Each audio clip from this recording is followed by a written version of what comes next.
आप सभी को नमस्कार। कोऑर्डिनेट ज्योमेट्री के इस लेसन में आपका हार्दिक स्वागत है, जिसमें हम बात करेंगे सर्कल्स की। सर्कल्स यानी हम देखेंगे कि कोऑर्डिनेट में जैसे हमने लाइंस के बारे में देखा, सर्कल्स की क्या क्या इक्वेशंस होती हैं। मैं आपको ब्रीफ आउट करता हूँ कि देखिए सर्कल की इक्वेशन कई तरह की हो सकती है। X square plus y square is equal to a square, ऐसी भी इक्वेशन होती है। आपकी सर्कल की स्क्वायर इक्वेशन ऐसी भी होती है, एक्स माइनस एच का whole square plus Y minus के का whole square is equal to a square. तो एक फॉर्म ये हो गई, दूसरी फॉर्म ये हो गई। सर्कल की एक और बहुत पॉपुलर फॉर्म है, वो है आपका x square plus y square plus 2gx plus 2fy plus c equals to 0। पर केवल ये इक्वेशन जानने से कुछ नहीं होता है, आपको इनको अच्छे से अंडरस्टैंड करना पड़ेगा कि ये इक्वेशंस का मतलब क्या है और क्या इससे यूज़फुल इनसाइट्स जो आपके काम आ सकती हैं। तो इन सबको मैं आपको बताऊंगा कि इनका मतलब क्या है। अगर ये फॉर्म की इक्वेशन आपके सामने है देन आप क्या पता कर सकते हैं, क्या पता नहीं कर सकते हैं, ये हम थोड़ा अंडरस्टैंड करने की कोशिश करते हैं। तो देखिए सबसे पहले हम पहले फॉर्म की बात करेंगे, जो फॉर्म है आपका x square plus y square is equal to a square. ठीक है, तो ये सर्कल की इक्वेशन क्या है और कैसे आती है समझते हैं। देखो यहाँ पर क्या है कि अगर आपके पास कोई सर्कल है और वो सर्कल का जो सेंटर है वो लेट से ओरिजिन है 0,0 है, ठीक है, और आपको ये बोल दिया गया कि इसका रेडियस ए है, इसका रेडियस ए है।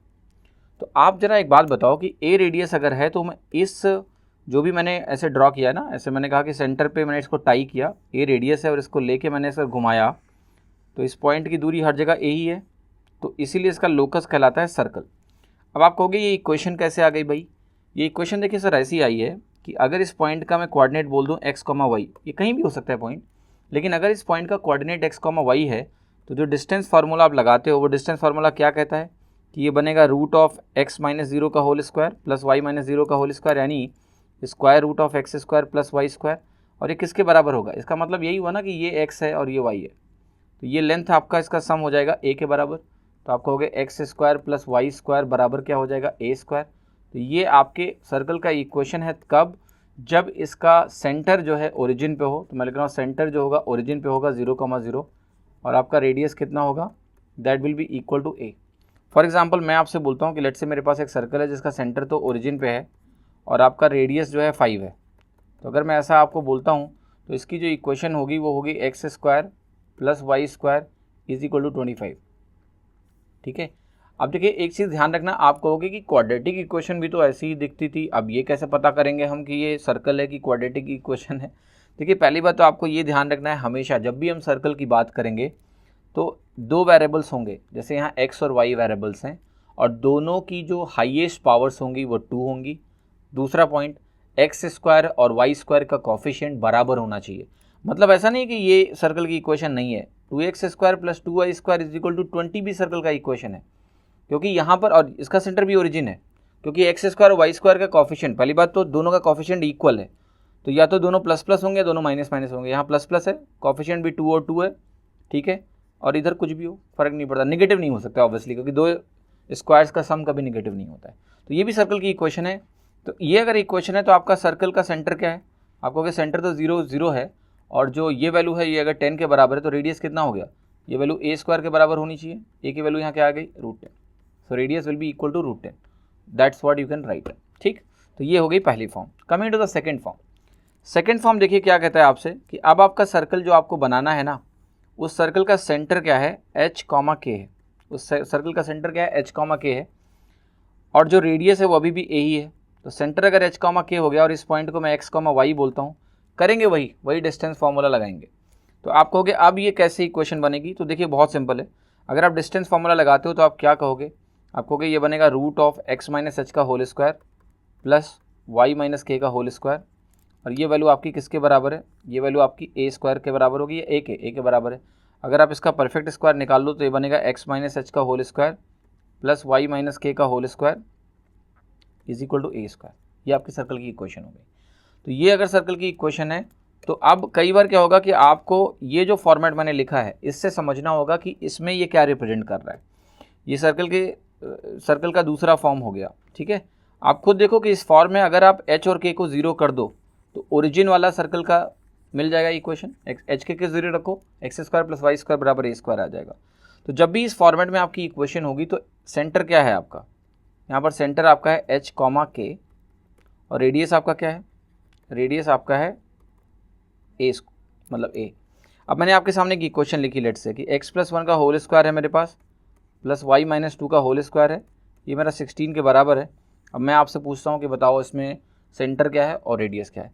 तो आप कहोगे देखो यहाँ पर सिंपल सी बात है, मेरे को पता है x - h होता है, x - h होता है, राइट, और y - k होता है। तो सेंटर कैसे मिलता है कि ये x = h, मतलब ये जो माइनस में लिखा है, या आप ऐसे देख लो, इस ब्रैकेट को जीरो करेंगे तो एक कोऑर्डिनेट मिला, इस ब्रैकेट को जीरो करोगे तो दूसरा कोऑर्डिनेट मिला। तो यहाँ जब आप इस ब्रैकेट को जीरो करोगे तो आपको मिलेगा -1, इस ब्रैकेट को आप जीरो करोगे तो आपको मिलेगा 2। तो सेंटर का कोऑर्डिनेट हो गया आपका -1, 2, यानी यहाँ जो लिखा है उसका साइन बदल दो, यहाँ -2 है तो +2 हो गया सेंटर, +1 है तो -1 हो गया। और रेडियस कितना हो गया सर? 16 किसका स्क्वायर है? 4 का। तो ये हो गया आपका सेंटर और ये हो गया आपका रेडियस। सिंपल है, इसमें भी कोई चैलेंज आपको नहीं मिलेगा। Coming to the third form, अब देखिए जो थर्ड फॉर्म है वो थोड़ा और इंटरेस्टिंग है, ठीक है, अलग अलग फॉर्म है ताकि आप फटाफट इनको कैलकुलेट कर पाएँ, आपको कोई दिक्कत ना हो। जो थर्ड फॉर्मेट है वो है आपका x² + y² + 2gx + 2fy + c = 0। मतलब हो सकता है सर्कल की इक्वेशन आपकी ऐसी आए लंबी सी, है ना, जैसे यहाँ पर आप खुद देखो, जो आपकी पिछली इक्वेशन आई थी उसको ध्यान से देखो, x - h का whole square plus y - k का होल स्क्वायर = क्या आया था आपका? a² आया था। इसी को आप जरा ना खोल दो तो आपको मिलेगा x² - 2hx + h² प्लस आपको मिलेगा y² + k² - 2yk = a² मिलेगा। अब मैं क्या कर रहा हूँ, मैं इसको देखो ऐसे लिख रहा हूँ, x² + y² एक साथ कर दिया, फिर मैंने लिखा -2hx - 2ky + h² + k² - a² = 0 हुआ। सेम इक्वेशन है। अब देखो इन्होंने किया क्या है, मैं आपको बताता हूँ। इन्होंने किया ये है कि इस इक्वेशन में इन्होंने जो g दिया है, -h को रिप्लेस कर दिया g से और f लिख दिया -k को, ठीक है, ध्यान से देखना, ये जो वैल्यू है इसको लिख दिया c। तो यहाँ c आपका किसके बराबर हो गया? h² + k² - a² के बराबर। यहाँ से कुछ यूज़फुल इंसाइट निकालता हूँ मैं आपके लिए, ठीक है। अब आप जरा मुझे एक बात बता दो, अगर मेरा सेंटर मुझे पता है कि यहाँ पर h, k है, तो अगर आपका सेंटर h, k है जो आपको मालूम है, तो अगर आपका इक्वेशन इस फॉर्मेट में है कि यहाँ प्लस है और यहाँ प्लस है, तो आपका सेंटर यहाँ क्या होगा? आपका सेंटर होगा -g, -f। अलग अलग फॉर्मेट है इनके, अलग अलग एप्लीकेबिलिटी है इनके, अपने फ़ायदे हैं। तो सेंटर अगर मैं इस फॉर्मेट में इक्वेशन को देखता हूँ तो -g, -f हो जाएगा। रेडियस क्या होगा भाई? रेडियस तो अल्टीमेटली a ही है। यहाँ आप देख रहे हो कि अगर मुझे g और f के टर्म में रेडियस लिखना है तो h आपका -g है, तो ये g² हो गया, k² आपका f² हो गया, और ये आपका अभी भी क्या रहेगा? -a² c के बराबर है। अगर मैं a निकालना चाहूँ यहाँ से, तो रेडियस आपका कितना हो जाएगा? देखो रेडियस आपका हो जाएगा √g² + f² - c, मतलब a² को उधर ले जाओ, c को इधर ले आओ, तो ये आपका बनेगा रेडियस। ये ध्यान रखना आप, ठीक है, कि अगर इस फॉर्मेट में आपकी इक्वेशन है, कभी भी इस फॉर्मेट में अगर इक्वेशन है, बिल्कुल खोल के इक्वेशन लिखी हुई है, तो ये सुटेबल फॉर्मेट है आपकी इक्वेशन को देखने का।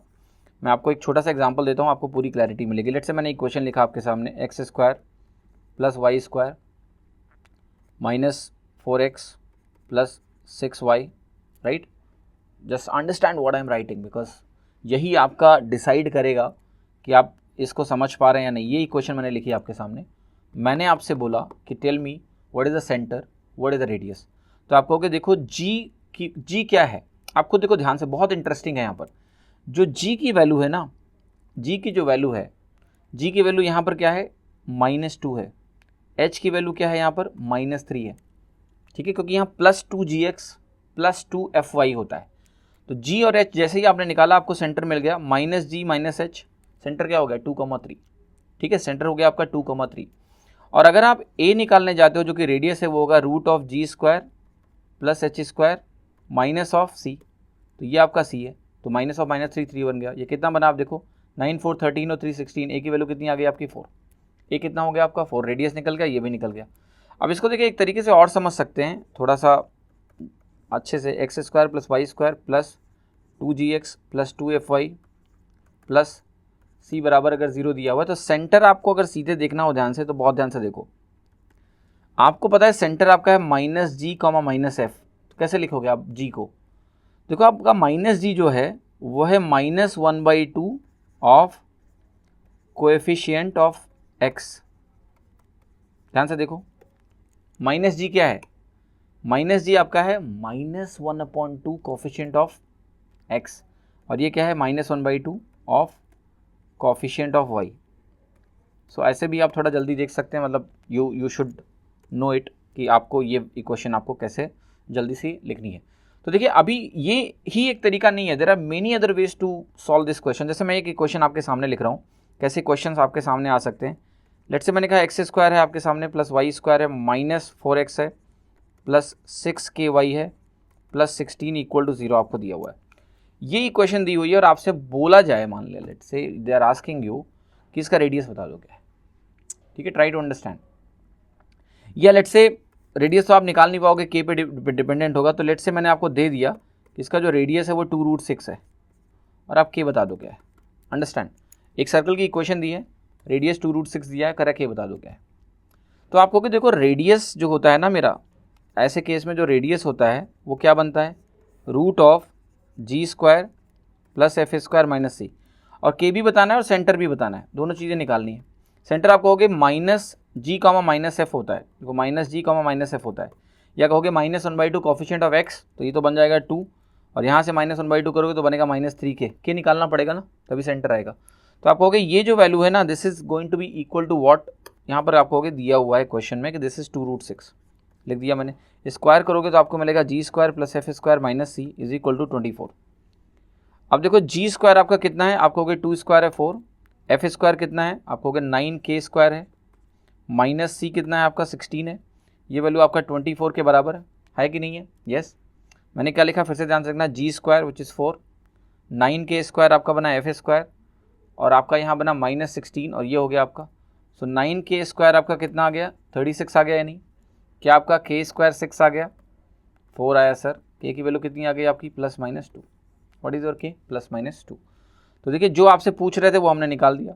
कैसे निकाला हमने, जो रेडियस का ये एक्सप्रेशन है इससे निकाला कंपेयर करके, और जब मेरा k +-2 आ गया, अगर मेरा k +-2 आ गया, देन अब मैं सेंटर निकाल सकता हूँ कि नहीं। ये क्या हो गया, 2, k +-2 कुछ भी हो सकता है, k कुछ भी हो चलेगा, है ना, यही दिया है ना इस क्वेश्चन में। जो रेडियस हमने निकाला है व्हाट कैन बी k हमारा +2 भी हो सकता है और k हमारा -2 भी आ सकता है। ये हमारी इक्वेशन सॉल्व होकर बता रही है। तो अगर k +2 -2 कुछ भी हो सकता है, तो आपका जो ये वैल्यू है ना -3k, ये -3k देखो क्या होगा, अगर k को आप +2 लेके चलते हो तो ये -6 होगा, अगर -2 लेके चलते हो तो +6 होगा, यानी सेंटर से इसके दो पॉसिबल हैं, वो है आपका 2,6 और 2,-6, बोथ आर पॉसिबल, दोनों पॉसिबल हैं, और उस केस में कंडीशन हमारी वायलेट बिल्कुल भी नहीं होगी, it will be perfectly all correct. तो देखिए जो भी आपको अभी मैंने सिखाया है, लेट्स क्विकली समराइज इट, और ये इंपॉर्टेंट है, इसको आप देखना, क्योंकि आपको अब अभी काफ़ी अच्छी 100% क्लैरिटी मिलने वाली है। पहली इक्वेशन, दूसरी इक्वेशन मैंने आपको क्या बोला, यहाँ आपको पता है सेंटर क्या है, सेंटर इज 0,0, और रेडियस आपका क्या है, radius is a, very simple. Coming to the second equation which was x - h का whole square plus y - k का whole square is equal to a²। यहाँ आपका सेंटर क्या है, h, k है, what is your radius, radius is again going to be equal to a। तीसरी equation जो हमने अभी देखी है वो देखिए x² plus y² plus 2gx plus 2fy plus c = 0। यहाँ हमारा जो सेंटर है वो है -g, -f, और जो आपका रेडियस है वो क्या है, √g² plus f² - c। That is what you can get. अब देखो एक बड़ा इंटरेस्टिंग चीज़ है कि इसको देख के ना कुछ मैं आपको सिखाना चाहता हूँ। जैसे मैंने आपके सामने एक इक्वेशन लिखी लेट से, और वो इक्वेशन है x² plus y² plus 2gx की जगह मैं लिख रहा हूँ प्लस लेट से 4x, ठीक है, -6y प्लस 2xy प्लस 8 = 0, ठीक है। और मैंने कहा कि इस सर्कल का आपको सेंटर बताना है। फटाफट सोचो, आपने कहा कि इसका सेंटर निकालना है तो बहुत आसान है, ये तो हो गया -2,3, ठीक है। आपने कहा कि इस सर्कल का सेंटर क्या हो गया, -2,3, और जैसे ही आपने बोला तुरंत ही आपको -1 नंबर एग्जाम में मिल जाएंगे, ठीक है, क्योंकि ये जो लिखा है मैंने इक्वेशन, ये सर्कल है ही नहीं है। आपको कि ये क्या धोखा है भाई, अभी इतनी देर से पढ़ा रहे थे कि -g - f करना होता है, वही तो हमने किया कि -1/2 कोफिशिएंट किया 4 का, -2 आया, -1/2 किया -6 का 3 आया। अब क्या है, -1 क्यों मिलेगा, देखिए ध्यान रखिएगा, कभी भी सर्कल की इक्वेशन में एक्स वाई का टर्म नहीं आता है। This is very very important thing that you need to understand, right. Circle की इक्वेशन में कभी भी एक्स वाई का टर्म नहीं आता है। अगर x इंटू वाई का टर्म सर्कल में मौजूद है, मतलब इक्वेशन में मौजूद है, तो ये डिग्री T2 की इक्वेशन ज़रूर है, पर ये सर्कल नहीं है, ये ध्यान रखिएगा। सो अगर इसमें ये क्वेश्चन आएगा तो आंसर होगा कि this does not represent a circle. ये सर्कल रिप्रेजेंट नहीं करता है क्योंकि इसमें एक्स वाई का टर्म है। ये ध्यान रखिएगा, कभी भी कोई भी डुअल डिग्री की इक्वेशन, जिसमें सबसे इंपॉर्टेंट बात क्या है कि सर्कल होने के लिए पहली बात तो ये है कि उस इक्वेशन की जो डिग्री है वो क्या होनी चाहिए, डिग्री डेफिनेटली 2 होनी चाहिए। ये एक पहली बात है, पहली कंडीशन। दूसरी कंडीशन ये है कि जो कॉफिशिएंट हैं, कॉफिशिएंट होते हैं एक्स स्क्वायर के और वाई स्क्वायर के, x square and y square के जो कॉफिशिएंट हैं दे मस्ट बी इक्वल। ये भी ध्यान रखना कि एक्स स्क्वायर और वाई स्क्वायर के कॉफिशिएंट इक्वल होने चाहिए। तीसरा क्या होना चाहिए कि जो रेडियस है, रेडियस जो है मस्ट बी डिफाइंड। इसका क्या मतलब हुआ मैं आपको समझाता हूँ। रेडियस मस्ट बी डिफाइंड का मतलब क्या हुआ ये अभी आपको एक सेकंड में समझाता हूँ। लेट्स से मैंने आपसे इक्वेशन बोली कि x square plus y square plus 16 is equal to 0। आप कहोगे देखो इसमें एक्स वाई का टर्म भी नहीं है, इसमें एक्स स्क्वायर और वाई स्क्वायर के कॉफिशिएंट भी इक्वल हैं, तो क्या ये सर्कल है? सरासर गलत है, बिल्कुल भी सर्कल नहीं है। क्यों? क्योंकि भाई x square plus y square आपका अगर -16 के बराबर हो गया तो क्या किसी रियल वैल्यू के लिए ऐसा होता है? इमेजिनरी सर्कल होगा, लेकिन हमको रियल सर्कल चाहिए ना भाई। X square plus y square equal to -16 will not give you a real circle, because यहाँ पर ये कभी भी ऐसा हो ही नहीं सकता कि दो रियल पॉइंट के स्क्वायर्स का सम नेगेटिव हो जाए। तो ये भी ध्यान रखना है हमें कि तीनों कंडीशन जब मीट होंगी then only we can say कि भैया ये सर्कल है या ये सर्कल नहीं है, वरना हम कैसे बोल देंगे। Let me tell you one more thing, एक और बात बताता हूँ। जैसे आपको मैंने एक इक्वेशन दी, वही x square plus y square मैंने दिया मान लिया, और मैं कहता हूँ कि -2x है, यहाँ -2y है लेट से, और यहाँ पर जो आपकी वैल्यू है मैंने लिखा है, ये लिखा है +4 इक्वल टू 0। मैं पूछूंगा कि बताओ सर्कल का सेंटर क्या है और इसका रेडियस क्या है, ठीक है। तो देखो सबसे पहले आपको इंपॉर्टेंटली ये चेक करना है कि यहाँ पर जो रेडियस है वो डिफाइंड है नहीं, यहाँ बाकी सारी कंडीशन सेटिस्फाई हो रही है। देखना x square coefficient y square coefficient equal, ठीक है। यहाँ माइनस होगा तो इक्वल नहीं कहलाएगा, तो कॉफिशिएंट अलग हो जाएगा। इक्वल का मतलब साइन और मैग्नीट्यूड बराबर हो। आप कहोगे यहाँ जो सेंटर है वो तो 1,1 मुझे दिख रहा है, 1,1 मुझे सेंटर दिख रहा है, but what about radius, what about radius.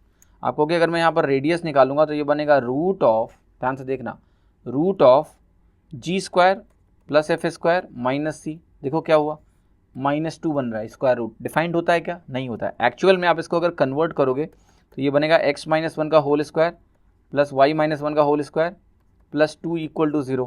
क्या यहाँ सर्कल फॉर्म हो रहा है? नहीं हो रहा है। गेटिंग माई पॉइंट और नॉट? तो ये सर्कल फॉर्म ही नहीं करेगा क्योंकि यहाँ पर sum of 2 squares plus something is 0 which is not possible for the real circles, ठीक है। तो आपको देखिए कई सारी चीज़ें आपसे टेस्ट कराई जा सकती हैं, ठीक है। जैसे मैंने आपको दिया लेट से यही कि x square plus y square -4x लिखा मैंने, यहाँ पर लिखा +6y plus k equal to 0। अब देखो यहाँ पर ये k पे डिपेंड करेगा कि ये सर्कल प्रॉपरली एग्जिस्ट करेगा या नहीं करेगा। तो आपसे ये भी पूछ सकता है कि k की किन वैल्यूज़ के लिए सर्कल होगा, ठीक है, वो k पे ही डिपेंडेंट है। तो आप कहोगे देखो यहाँ सेंटर तो है वो तो साफ साफ मुझे दिख रहा है 2,-3, बट जो रेडियस की वैल्यू है which is root of ji square which is 4 plus F square which is 9। देखना g square plus F square मैंने लिखा, minus k must be greater than और इक्वल टू 0। एक्चुअली अगर 0 भी होगा तो रेडियस 0 का तो एक पॉइंट बनता है, रेडियस 0 का एक पॉइंट बनता है, right, it is not a circle. तो you will say that this must be positive और ग्रेटर देन 0। तो यहाँ पर आप कहोगे कि अगर मैं कहूँगा ये वैल्यू है मेरी root of 13 minus k must be greater than 0, तो आपका जो k होना चाहिए वो आप क्या कहोगे, it should be less than 13। तो k की वैल्यू जब 13 से कम होगी, k की वैल्यू जब 13 से कम होगी देन सर्कल जो आपका है वो क्या होगा, डिफाइंड होगा। ऐसा सवाल भी एग्ज़ाम में आपसे पूछ सकता है कि k की किन वैल्यूज़ के लिए ये एक सर्कल एग्जिस्ट करेगा। बाकी सारी कंडीशन सेटिस्फाइड थी, बट आपको यहाँ पर ध्यान रखना है कि k must be less than 13। Same question को मैं आपको इस फॉर्मेट में भी दे सकता हूँ, x square plus y square -4x plus 6y, right, plus let say मैंने यहाँ पर कहा आपसे कि ये है AXY, right, plus B equal to 0, और मैं आपसे पूछूं कि A और B की किन वैल्यूज़ के लिए सर्कल जो है एग्जिस्ट करेगा, तो आपके दिमाग में तुरंत ही आ रहा होगा कि भाई देखो यहाँ XY का टर्म है, अगर यहाँ XY का टर्म है तो सर्कल तो एग्जिस्ट ही नहीं करेगा। तो आप कहोगे कि नहीं नहीं किसी भी वैल्यू के लिए एग्जिस्ट नहीं करेगा, तो आप गलत हो जाओगे। आपके पास इन्होंने एक चॉइस दी है ना A, तो आप बताओ आपको XY का टर्म नहीं चाहिए ना भाई, XY का टर्म नहीं चाहिए तो A को 0 रख दो, put A0, don't have XY term, ठीक है। तो A0 के लिए सर्कल हो सकता है ना, हमें XY का टर्म नहीं चाहिए तो ठीक है A0 कर लो, नहीं मिलेगा। अब A0 करने के बाद जो B की कहानी है, B क्या होगा, B तो आपको पता है कि B आप कैसे सॉल्व करोगे, A0 हो गया तो ये चला गया, ये जब चला जाएगा देन यू स्टार्ट थिंकिंग, और B की वैल्यू क्या होगी, वही आ जाएगी लेस देन 13। सो A की वैल्यू 0 और B की वैल्यू 13, लेस देन 13 के लिए सर्कल डिफाइंड होगा। आपसे पूछ सकता है वो कि कितने ऐसे इंटीजर सेट्स बनेंगे डिफरेंट जिसके लिए सर्कल डिफाइंड होगा, ठीक है, कितने ऐसे A और B के पेयर्स बन सकते हैं जिसके लिए ये सर्कल डिफाइंड होगा। कितना इंटरेस्टिंग सवाल हो गया, मीन्स लेवल परफेक्ट सवाल इस क्वेश्चन में। तो आप कहोगे भाई A की वैल्यू 0 हो सकती है, लेकिन B की वैल्यू आप क्या क्या ले सकते हो, आप बताओ मुझे, B की वैल्यू क्या क्या ले सकते हो। अब देखो B की वैल्यू लेस देन 13 अगर है तो भाई B तो नेगेटिव भी हो सकता है, B को नेगेटिव होने से कौन रोक लेगा। तो ऐसे इनफाइनाइट पॉसिबिलिटी हो गई, अगर कोई और कंडीशन नहीं दी है तो इनफाइनाइट पॉसिबिलिटीज़, क्योंकि नेगेटिव में तो कुछ भी हो सकता है ना फिर ये, ठीक। लेकिन अगर इन्होंने लेट से कह दिया कि B जो है आपका, B जो है ये आपका पॉजिटिव इंटीजर है, क्या बोल दिया, B पॉजिटिव इंटीजर बोल दिया, या फिर B को कह सकते हैं कि होल नंबर है, ठीक, ध्यान से देखना, B को बोल दिया पॉजिटिव इंटीजर है या B होल नंबर है। अगर मैंने कहा कि A तो 0 कर दिया, B अगर मेरा पॉजिटिव इंटीजर होगा तो 1 से लेके 12 तक, लेस देन 13 होना है, 1 से लेके 12 तक मैं कुछ भी ले लूँ, I can take all the values from 1 to 12, right, ठीक है। एक कंडीशन और भी ये मेंशन करेंगे इस क्वेश्चन में कि रेडियस 0 को हमें कंसीडर नहीं करना है, ठीक है, सर्कल की तरह। तो आप कहोगे ये 1 to 12 हुआ, अगर ये 1 to 12 हुआ तो कितनी पॉसिबिलिटीज़ हो गई, आप कहोगे 12 पॉसिबिलिटीज़। कब, जब B पॉजिटिव इंटीजर होगा। अगर होल नंबर लोगे तो B 0 भी पॉसिबल है, तो आपकी 13 पॉसिबिलिटीज़ बन जाएंगी। देखिए बेसिक पे बेस्ड अच्छे अच्छे सवाल जो है आपको एग्ज़ाम में मिल सकते हैं, और आपको बस पैनिक नहीं होना है। अगर आप क्लैरिटी से अंडरस्टैंड करोगे तो आपको कोई तकलीफ नहीं आएगी। एक और केस दिखाता हूँ आपको। लेट से मैंने कहा कि एक सर्कल है आपका जो 0,0 उसका सेंटर है, ठीक है, और आपसे मैं बोल रहा हूँ कि आपको मैं एक ऐसे लाइन प्रोवाइड कर रहा हूँ, बहुत ध्यान से देखना। ये लाइन की इक्वेशन बहुत इत्मीनान से देखना। ये लाइन की इक्वेशन है 3x + 2y और लेट से 3x - 2y, राइट, -8 = 0। तो मैंने क्या कहा आपसे कि एक लाइन की इक्वेशन है 3x - 2y - 8, 0, और ये सर्कल पे टेंजेंट है। ये सर्कल पे क्या है, टेंजेंट है, और मैंने बोला कि रेडियस निकाल दो कि सर्कल का रेडियस क्या है। देखिए कितना आसान है। आप कहोगे इस सर्कल को अगर मैंने यहाँ से इस पे ज्वाइन किया जहाँ पर ये टेंजेंट है तो 90 डिग्री बनाएगा।